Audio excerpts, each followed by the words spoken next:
From SAP Center at San Jose, I'm Dan Rusanowsky along with Ted Ramey. It is our Draft Lottery reaction show. The Draft Lottery has happened. We are at the Penthouse Lounge, one of the elite places at SAP Center for any fan to enjoy a hockey game. And what we're enjoying right now, Ted, is the fact that the New York Islanders, of all teams, won the lottery this year. They jumped from the 10th place overall to number 1.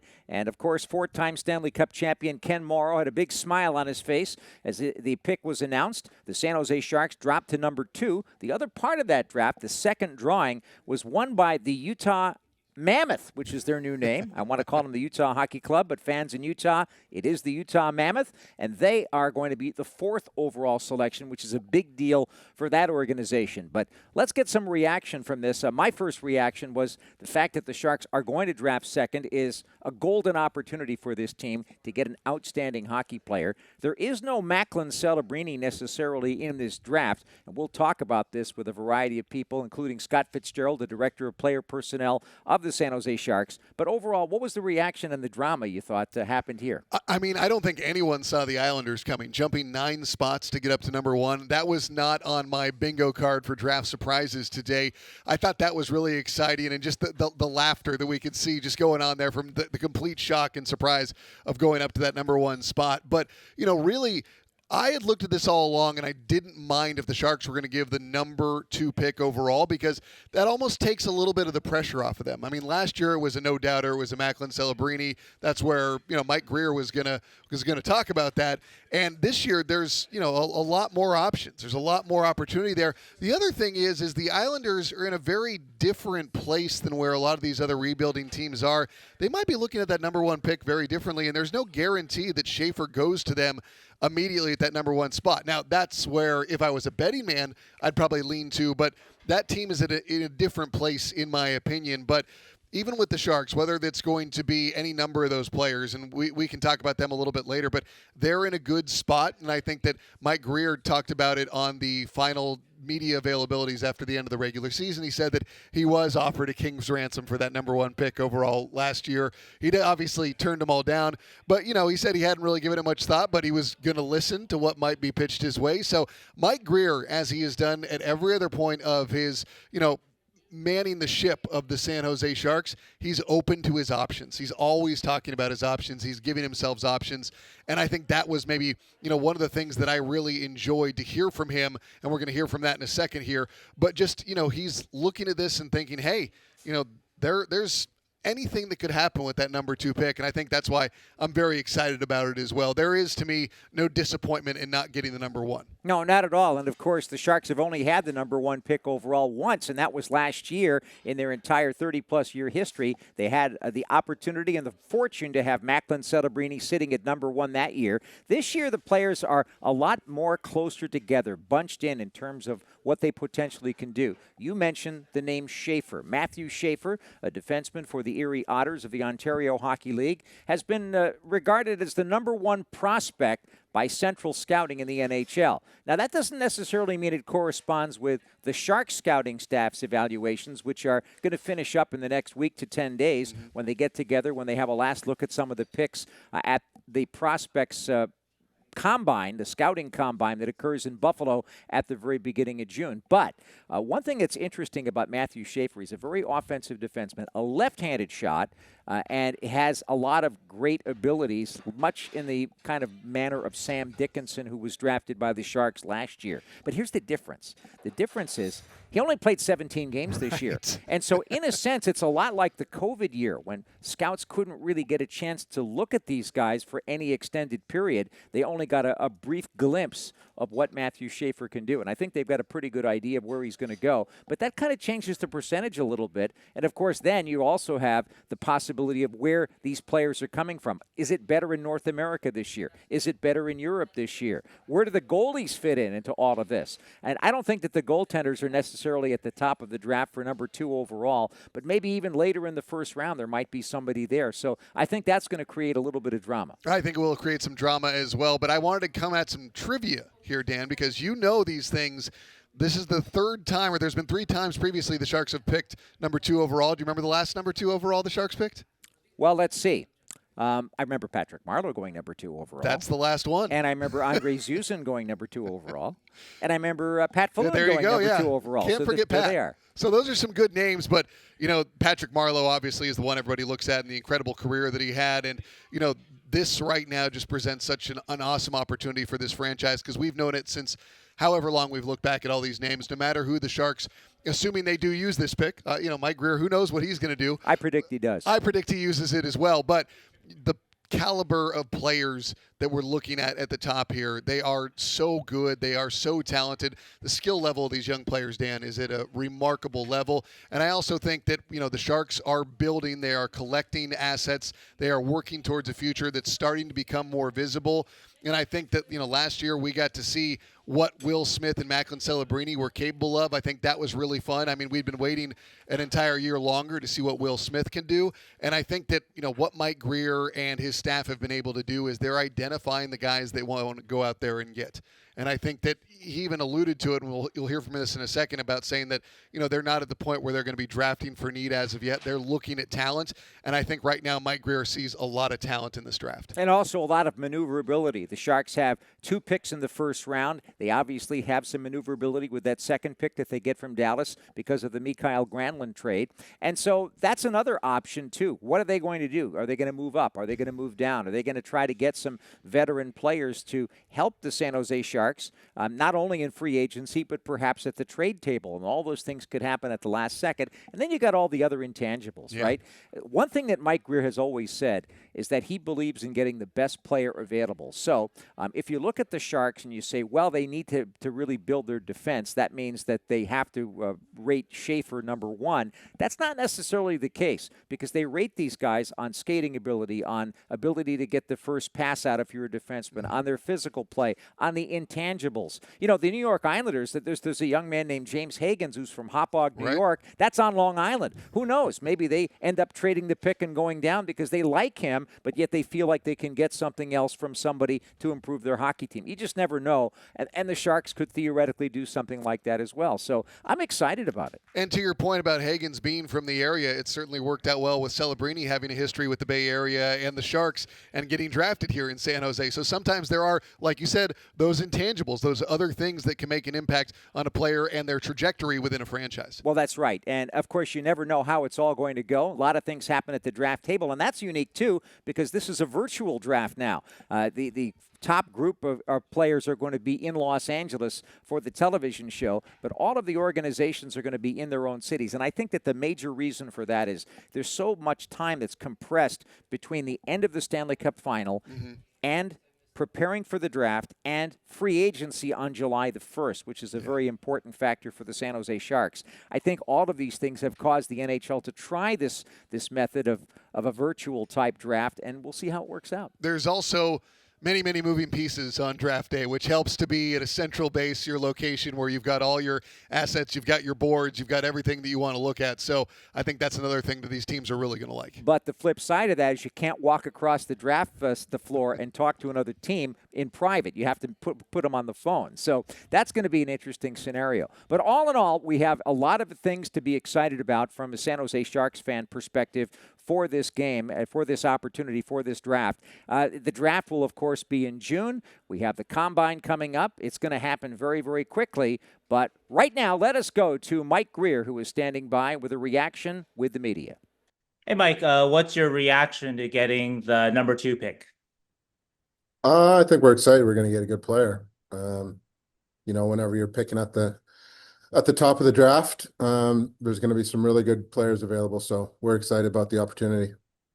If the kind of consensus goes, as people have been saying, we don't know, of course it can change, but if a defenseman goes at number 1, Schaefer, what do you think about the rest of the class if it falls that way? There's good players. There's lots of good players. It's probably a little forward heavy. Like, I think I mentioned to you guys before, after Schaefer.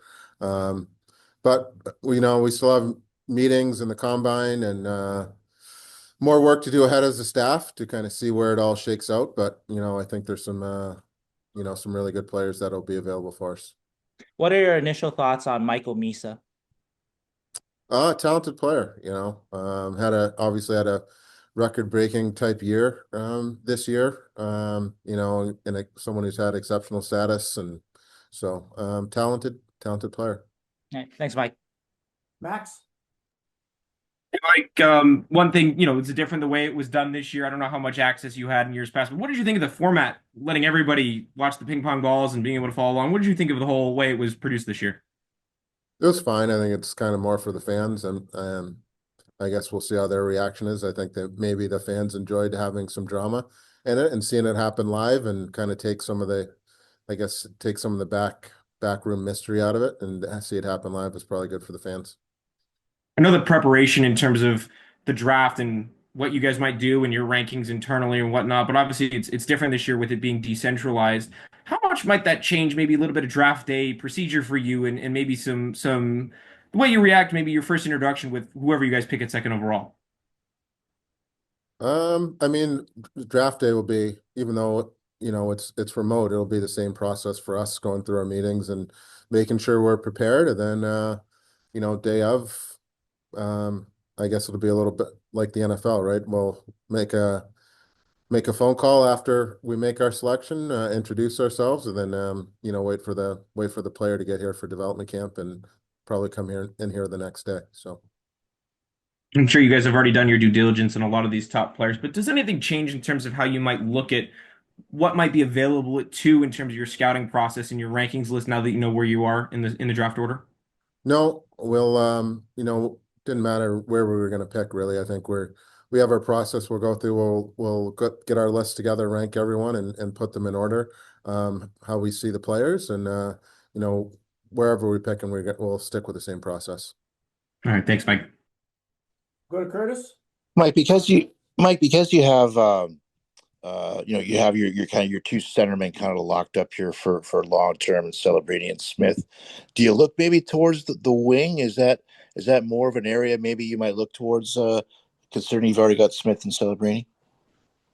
I don't think we're at the point where we're just going to draft for need. I think we'll just pick the best player on our board when it's our turn to pick, and whoever that player is, whether if he's a center, wing, D-man, that's the player we'll take. Oh, so you got a ton of looks at Misa, considering Chernyshov was with Saginaw for half the year there. What stands out about Misa's game when you guys look at him, not only live but maybe on tape?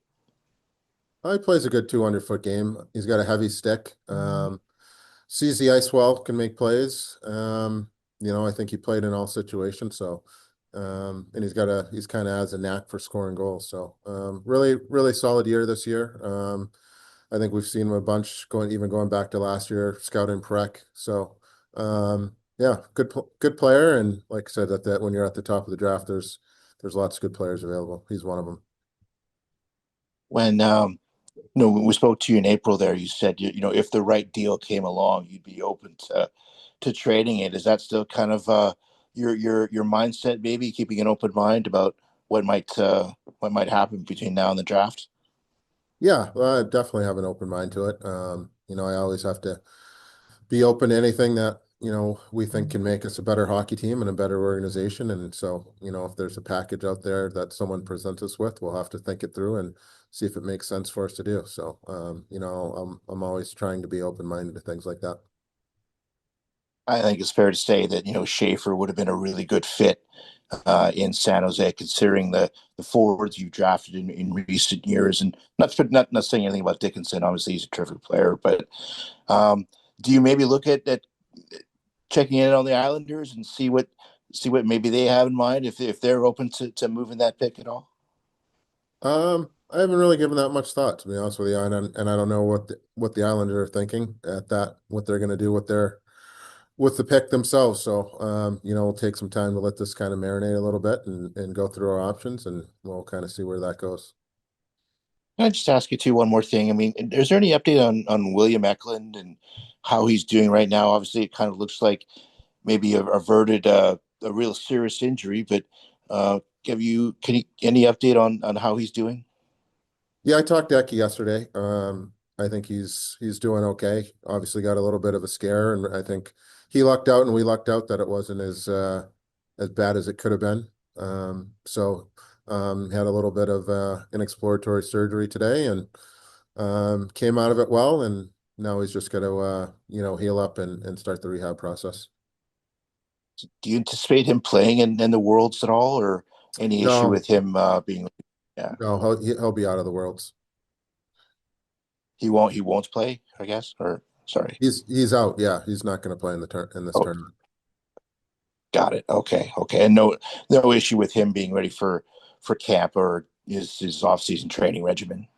He should be, but I guess you never know. But hopefully, he should be. Okay, all right. Thank you, Mike. Yep. We'll go to Alan. Mike, obviously with what Celebrini was able to do this year, does it feel like there's not as much of a dire when you didn't get the first overall pick this time around? I mean, we definitely, lucked out last year to be able to select Mac, and this year would have obviously been nice to have the pick and have the choice of all the players, but picking two is, we're still in a pretty good spot, so we're happy. Yeah, and then obviously you don't know per se where the second pick in the first round is going to be. How do you kind of attack that portion, not knowing for sure right now what it's going to be, but it's probably going to be in the final five or so? Yeah, I mean, it's it's another chance for us to get an asset to add to our group and make us a better team. So, every position down there, whether that's a forward D, yeah, even a goalie, we'll look at everything and just see where our list falls out, and we'll take whoever's at the top of our list when we get to that pick. Thanks, Mike. Marco. Hey, Mike. In case you were entertaining the thought of, packaging the two first rounders and maybe even a second rounder, would you want one, say, superstar for something like that, or just maybe two quality players that you could get for those draft picks? What would you guys say in that instance? That's kind of tough to say. I don't know. It's kind of tough to say at that scenario, but I think if we were gonna do something like that, I think we'd be looking for someone who kind of really good young players who could kind of fit and grow with our group. Shane. Hey, Mike, I just wanted to ask also about the Dallas pick, and what are your thoughts on that right now in terms of, does it seem like that's something that you'll keep, or does it look like something that just don't know right now? Yeah, I mean, I don't know. I think we'll see how long their run goes on. They obviously had a big win the other night.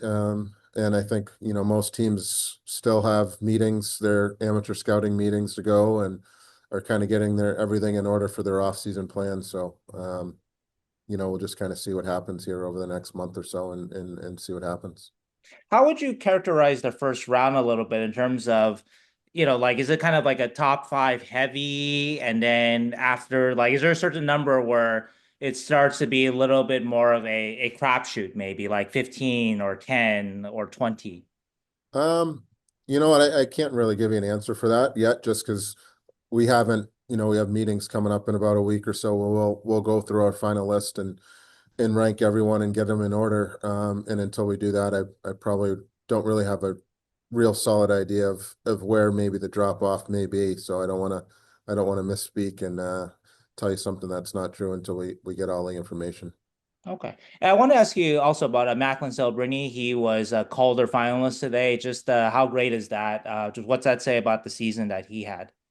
Yeah, really happy for him. He had a great year. I think, he exceeded my expectations for him. And probably, probably even some of his teammates. I thought he carried the load for us, which is tough for an 18-year-old. I think he drove the group forward and had to play tough matchups every night, especially after Grier got traded. So that wasn't easy for him. But I think he handled everything well, the scrutiny, the media attention and everything. So, I'm really proud of him, the way he handled everything and how hard he competed every night. So, yeah, I think it was a really great year, and I'm happy he's was able to get nominated for the award. And speaking of that load that he carried, we talked about a little bit about this at your end of season availability about the captaincy. Is he somebody that you would consider for that captaincy next year, or is it maybe a little early for him being just 19? I haven't really given too much thought to the captaincy. Like I said, it's something I want to, once we kind of, things settle down, now we got through today, I think I'll start to think about it a little bit more. We have a good leadership group here, and, I think that's something he can grow into, as being part of that leadership group.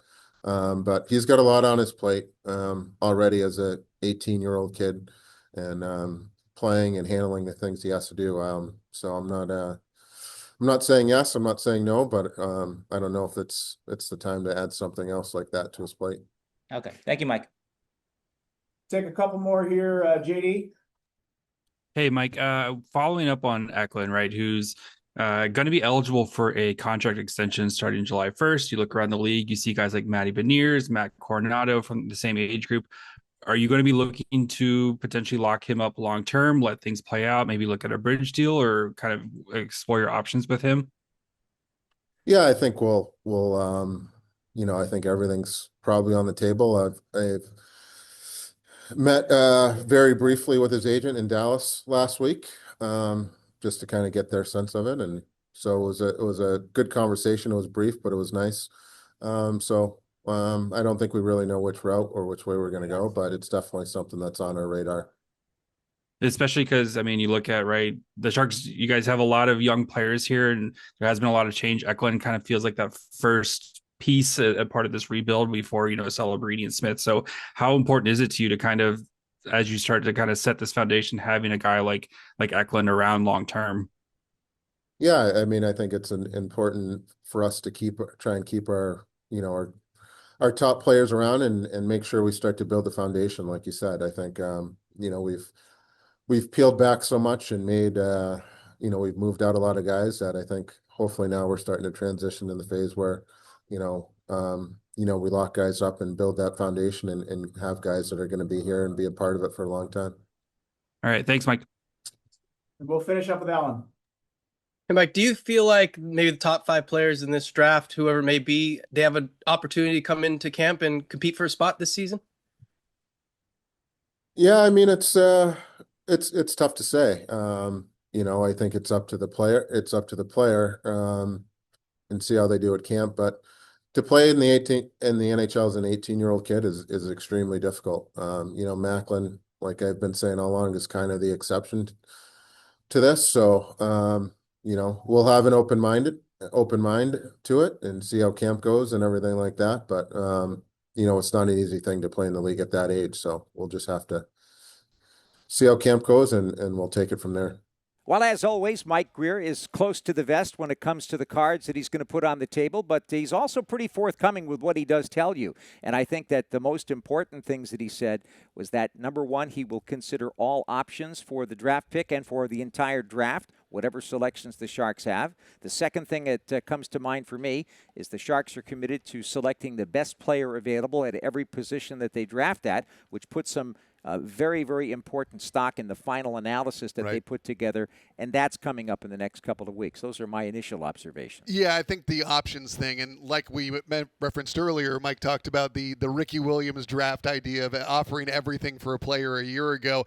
And while I don't expect that to be what happens, I think it's funny that Mike was even willing to bring that up, because maybe he is planting a seed out there for somebody to listen to that statement and say, okay, Mike's willing to listen. Because if I was in his position, I would want to listen.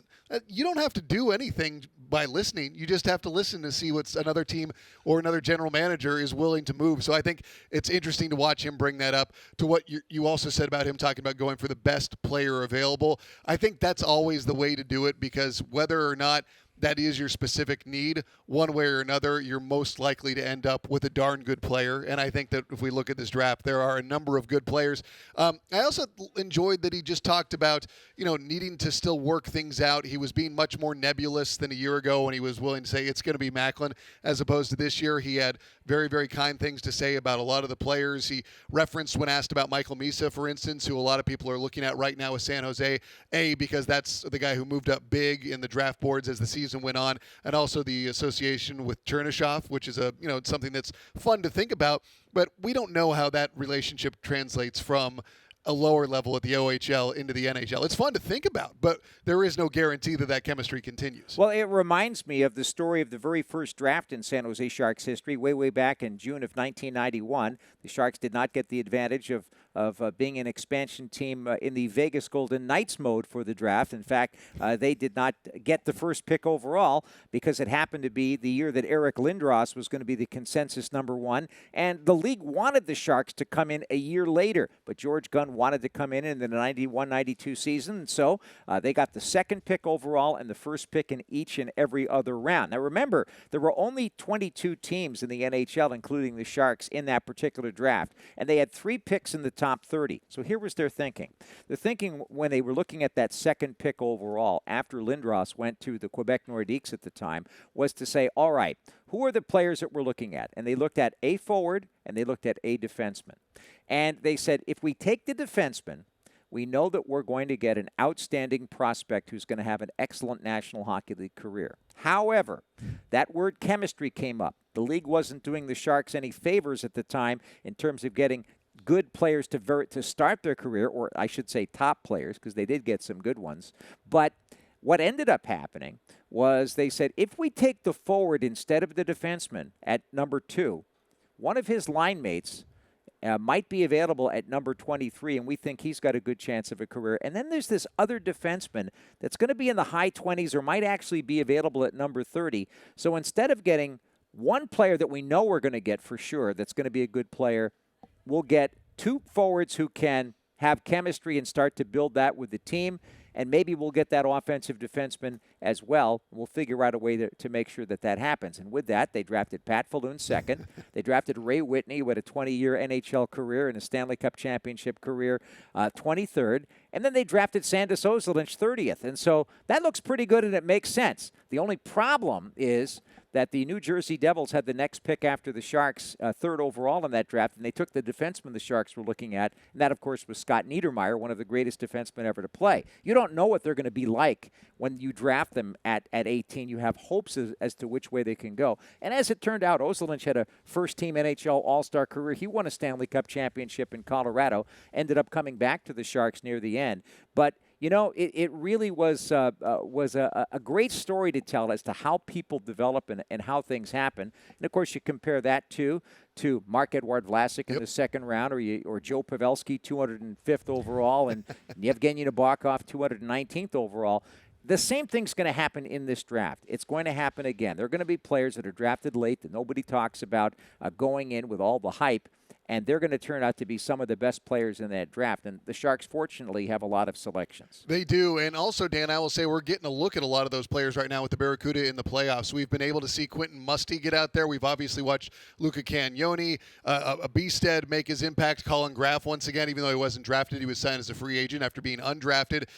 We've been watching Yaroslav Askarov here.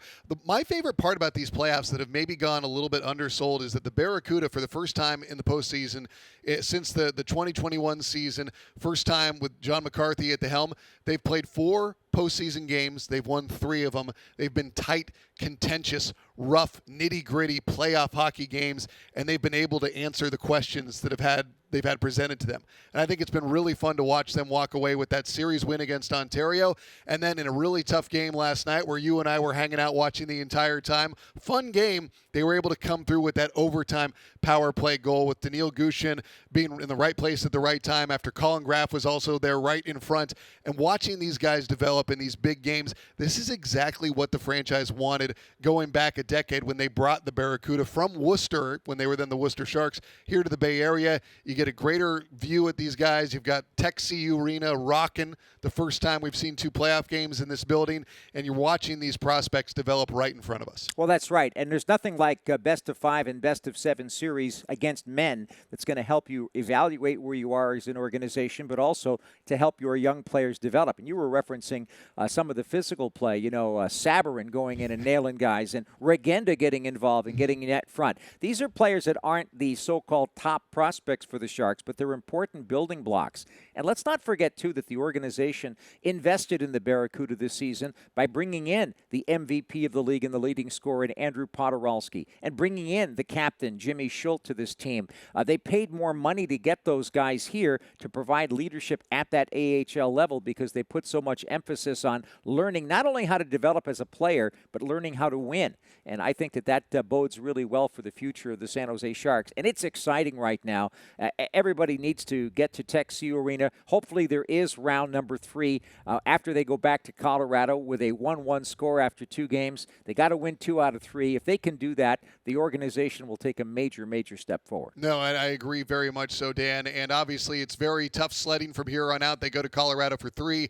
Tuesday night, Wednesday night, and then if they extend it to game number 5, they have to wait a couple of games till the Sunday game, which is a weird bit of scheduling, but that's how it goes in the playoffs. But let's talk a little bit more about what the Sharks are going to be looking at in this upcoming draft, as we're now going to be joined by the Director of Player Personnel for the San Jose Sharks, Scott Fitzgerald.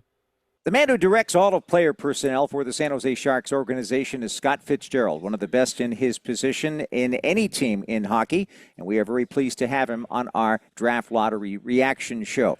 Fitzy, first of all, what's the reaction of scouts to this whole Draft Lottery process, and how emotional do you get when you watch the balls dropped out? This year, obviously, was a little different, guys, with it being live.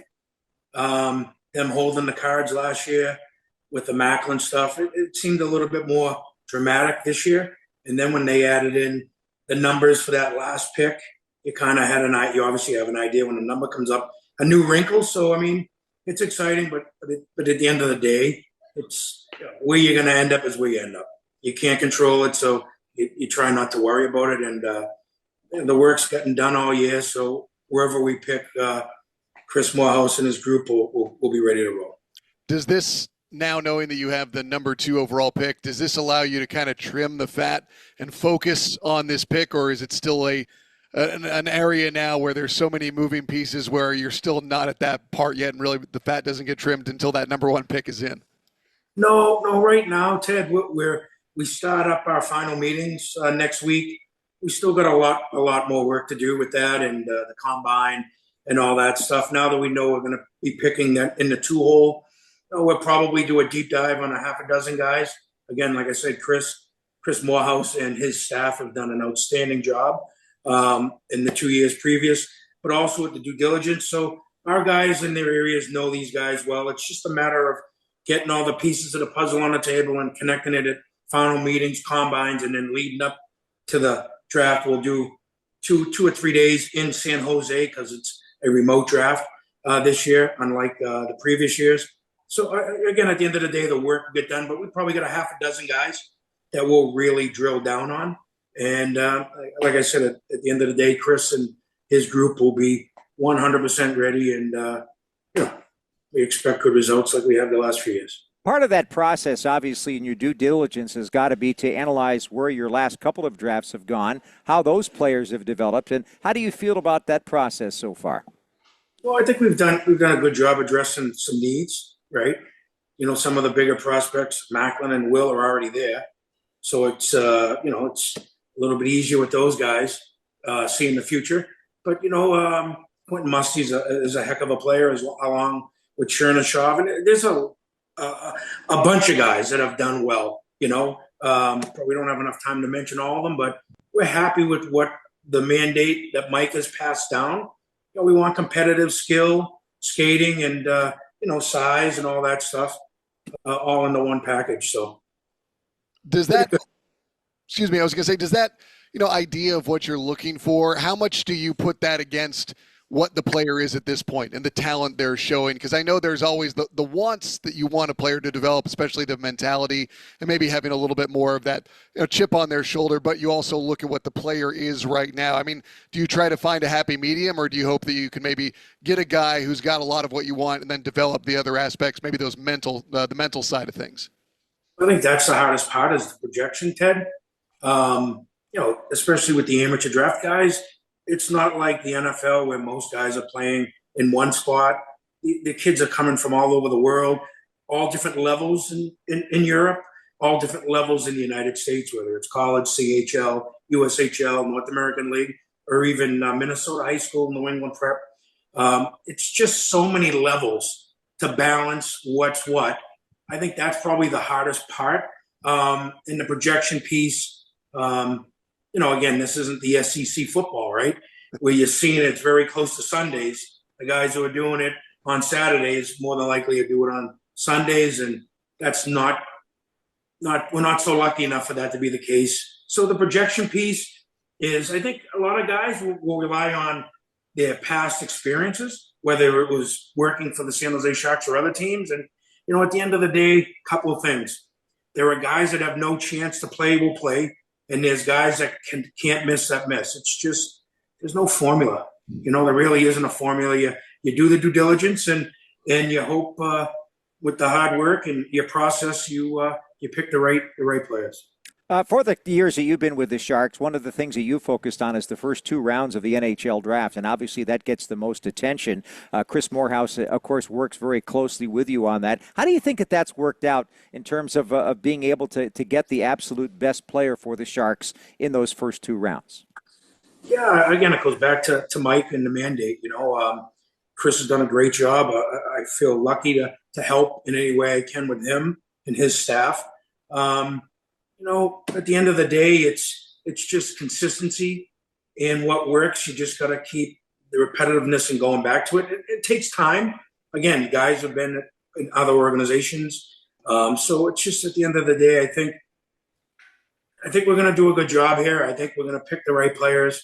And, we have a few staples already with Mac and Will and some other guys coming, Sam Dickinson. I forgot to mention him with Musty and Chernishoff and some of the other guys, So I think what Chris and the guys are doing, and again, like I said, I'm happy to help in any way I can with those guys with that stuff. I think it's just going to continue to trend the right way. I think good things are coming, and when it comes, I think it's a long-term kind of a thing. How excited are you now that where the team is picking and, now get to look at what might be there with that number 2 pick? And obviously, Mike, when he spoke with us just a few moments ago, had a lot of praise for all the guys who are in the potential of being in those top 5 picks for this year's draft. Yeah, you know what? I know the people are saying that the Schaefer kid is kind of a guy that's out in front of everyone, but I don't necessarily believe that. Like I said, there's probably a half a dozen guys that every team's going to really kind of drill down on. And, there's just good players everywhere. Out of the 6, 7 guys, 7 years from now, we look back, the number 1 guy might not be the best guy. The number 7 might be the number 37. It's, like I said, it's just a process that you got to believe in. And you pick the fruit that you want at the end of the day. And at 1, we don't have that luxury. We'll just sit back and do our part.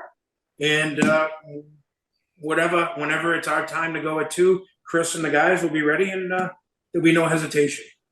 How much are you paying attention to what's going on with the San Jose Barracuda these days? We see a lot of Todd Marchand around the playoff scene here in TechCU Arena. A lot of excitement around the development of those kids at this level. What are your observations? Yeah, Todd's vital to the organization. He has a lot of experience with development, and only a few people in the history of ready-made.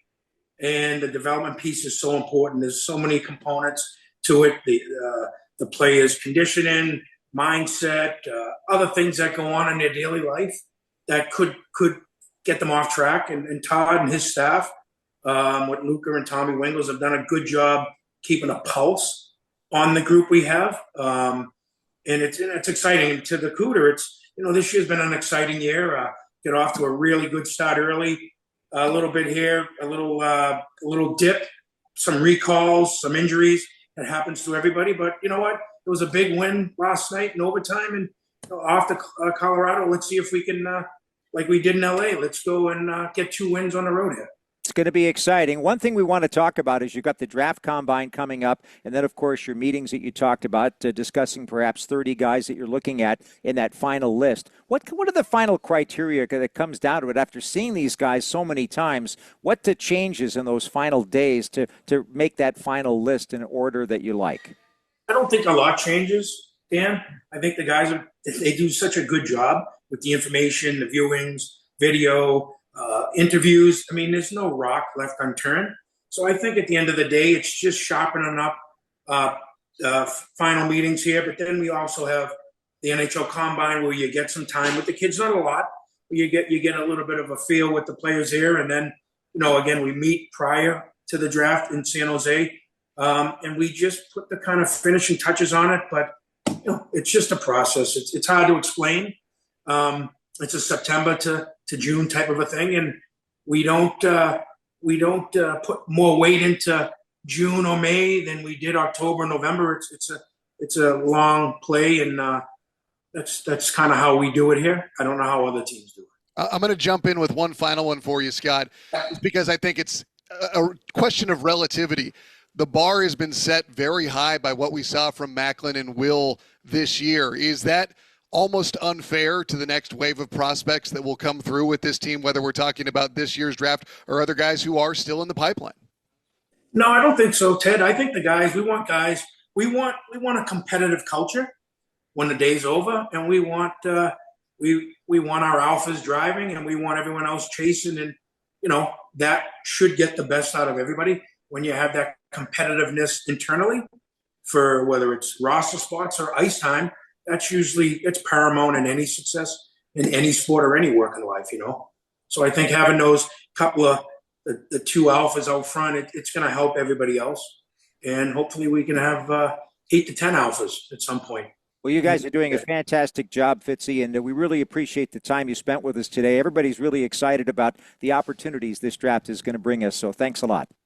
All right, guys. Thanks for your time. It was awesome. I get really excited when I talk to Scott Fitzgerald because Fitzy has a blue-collar way about him. He just puts his nose to the grindstone and throws it all out there, makes sure he tells you exactly what he's thinking. And the other thing is that he has a really good nose for talent. He's been around a long time. He and Chris Morehouse and Mike Ricci and Todd Marchant and all of these guys that are part of the Sharks organization have done an outstanding job. And it's one of the reasons why I think the Sharks have suddenly gone to the top of the list, really, when it comes to top prospects in the league. And I asked him about, the bar being set so high by Macklin and Will, and I said if that was almost an unfair act to follow for these, oncoming prospects, and he said nope. Yeah, he I love said, that. You want those guys to be the alpha dogs, and you want everybody else chasing them to realize that is the standard. I mean, that's a no BS, very pragmatic and very blunt answer of, no, we do have a very high standard here, and that the fact that those guys did come in and perform at such a high level, that's where the expectations are. Well, let's talk about some of these people that are going to be in the top group of the National Hockey League entry draft. Of course, number one on the list is Matthew Schaefer, defenseman from the Erie Otters of the OHL. Only played in 17 games, as we referenced earlier. I think that makes it a little bit harder to decide exactly which direction he's going to go, but they've seen all of the signs of him being an outstanding offensive defenseman. The likelihood is he could go to the Islanders first, especially given the fact that Noah Dobson, their top offensive defenseman, might or might not still be there after this year, and they're going through a period of reevaluation. That's going to be fascinating. But I think he's a player that, if he's available, the Sharks obviously have a need at defense, which could kind of tie in. Yeah, most definitely. And I think that's the thing that everyone has identified most obvious about the Sharks and their prospects and what they are, quote unquote, lacking in. And obviously that's only when we look at it from the 30,000-foot view. You don't know what these guys are all going to turn into. But Schaefer has been a very, very high-quality player. Like you alluded to, Dan, he didn't play very much this year because he had the collarbone injury, 17 games. But what everyone has seen from him has just made scouts, has made pundits, has made people just really get excited. Doesn't have the same bomb of a shot as Dickinson, but one of the things that people keep on referencing with him is his vision and patience. Right, and his hockey sense. Yeah. And that's something you really desperately need when you're making that first pass out of the zone. It's one of the strengths of Luca Cagnoni, too. It is. Patience and also escapability. Although Schaefer is 6'1", so he's an average-size NHL player, somebody that's about 183 pounds, and at his age, he's just going to fill out a little bit more, so that's pretty exciting. Michael Misa plays for Saginaw of the OHL, and obviously they've had some great success over the last couple of years. One of the things that pops up into his mind is that same discussion we were having earlier about chemistry from that first Sharks draft. You had Ray Whitney and Pat Falloon playing together in Spokane of the Western Hockey League. Well, right now, Igor Chernyshov, who's a property of the Sharks and actually is going to really have a very strong pro career, we think, has played with Misa. And so the question is, How much do they play together? Do they have chemistry? Does that figure into any of the decision-making processes? Because Chernyshov, I think everybody is projecting as somebody that might actually jump right into the NHL next year. If you watched his games from last year, if you watched the highlights, you saw an NHL-ready guy. And I think that a lot of people are putting some of those expectations on Michael Misa as well. And I've heard the term cheat code applied to him and his game, and just has so much about him that's complete at a level that's really maybe unexpected. And I think that, people talk about the size. He's, just over 6 foot, and maybe that you'd look at a Martone who might fit the mold of what Grier's looking for a little bit better. But I think that's something that actually gets played out a little bit, where people talk about, the ideal player. It's like, well, yeah, if every general manager, if you ask them, they say, yeah, I'd want a 6'3" guy who's mean, nasty, fast, and strong. Everybody wants that. Everybody wants that. And I don't think that there's ever been a time where I've looked at a lot of players who wanted it to where their size hurts them that much. Dan Boyle, did it matter that he was not the tallest guy in the world? Lane Hudson. Joe Pavelski. Luca Cagnoni. Joe Pavelski. You go down the list. These guys, if they want it, the size is not the determining factor. It's the size of their heart. It's the drive to win. That goes beyond any measurable, literally, when you're putting them next to a ruler. One thing that's very, very evident about this draft is that there's no consensus number one. So we've just mentioned two people, Matthew Schaefer and Michael Misa. They're at the top of the Central Scouting's list, and they're certainly in the list of that 30-plus group of guys that Scott Fitzgerald was talking about. But James Higgins is one of those typical players that you could go all the way across the board and talk about whether he'd be an ideal fit or not. He played at Boston College. Well, the Sharks have drafted a lot of kids from either BC or BU these last couple of years. Then there's the argument about James Higgins being only 5'11". Right. But yet, there are other factors about his game. I think that he's one of the players that there will be a lot of controversy about arguments about, people at the draft table amongst the scouts disagreeing about what his career is going to be like. I don't think anybody disagrees about the fact he's going to have a solid NHL career, but about where he fits in terms of evaluation. You don't get compared to Jack Hughes by accident. I'll say that much. And yes, he's not the biggest guy out there.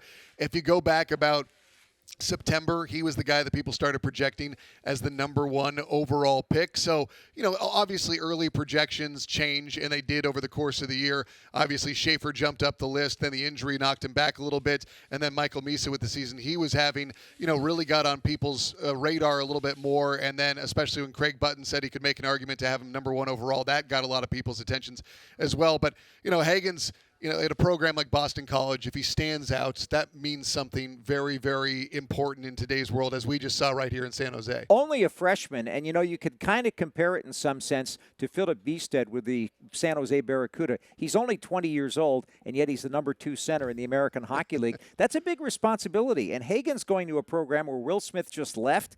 That puts a lot of pressure on his shoulders, and he had a really fine season for Boston College, a point-a-game performance over the course of a year. I think he had his ups and his downs, as every young player does, but he had to accept a bigger responsibility too, and so that's going to be really interesting. A couple of other guys to talk about in the top 5 of Central Scouting for North American players.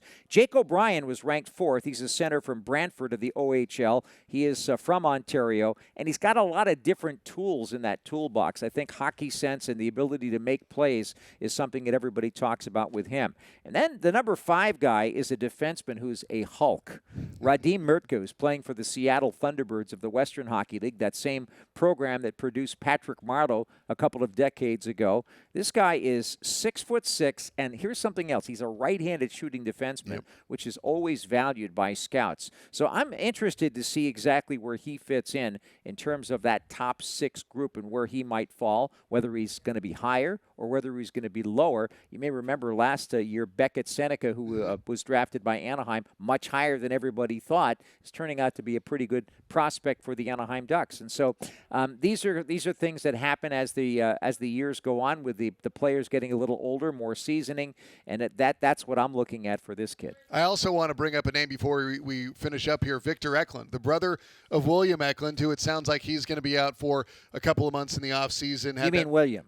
William Eklund, yes, Right. his brother. But now Victor Eklund is another guy who again comes in as a very top-ranked, or one of the top-ranked European skaters. Great skill set. Obviously, we know that that's a family that knows how to develop talent and also has a lot of high-quality character about them as well, which I think is something that Mike Grier and his staff consistently look for. They talk about the character of the guys. They want good humans here in San Jose. Well, Victor Eklund has been described by his brother, William, as a Travis Konechny type. And if he's anything close to that, he's going to get a lot of interest. He probably won't fall to that second Sharks first-round pick that they have from Dallas, which should be in the mid to high 20s, or maybe even a little bit lower than that. But he's somebody certainly to look at. And his teammate, too, Anton Frondel, has gone up in the rankings to the number 1 ranked European skater. So those are two players I think that you probably have to pay attention to. And also there's another guy, Alexander Zharkovsky, who's playing for Ufa, the junior team in Russia, in central Russia. I think he's an interesting character. He is a 6'1" right wing player who can score goals and can make plays. So that's somebody perhaps that we can look out for. And we haven't even talked about goalies yet, but I think that somewhere in the draft, the Sharks are going to be selecting yet another netminder because you can never get enough of them, number one. Number two, you don't exactly know how they're all going to develop. Last year they drafted Christian Kirsch, and they drafted another man out of Russia near the end of the draft, Korostelyov, but now they've got to have to perhaps draft another guy so that they're in the pipeline and on their way up. So it's going to be fascinating to see which goaltenders go up, and I haven't even had a look as to which goaltenders are at the top of the list, but there are always a couple that come up. One of them is playing in junior this season, and they're two guys that are not 6 feet tall. And that's the issue, right? They're all 6'5" these days. Yeah, I know. Whatever happens, goaltenders will definitely be part of the National Hockey League draft as well. It's just a question of where they slot in. Want to thank everybody for joining us on our program today. It's an exciting day for the San Jose Sharks organization. The National Hockey League Entry Draft is just a few short weeks away. We'll have the Scouting Combine in Buffalo. After that, the draft. After that, of course, free agency and development camp, and lots of exciting things to really look forward to. On behalf of everybody with the Sharks organization, we thank you for joining us today. For Ted Ramey, I'm Dan Rusanowsky.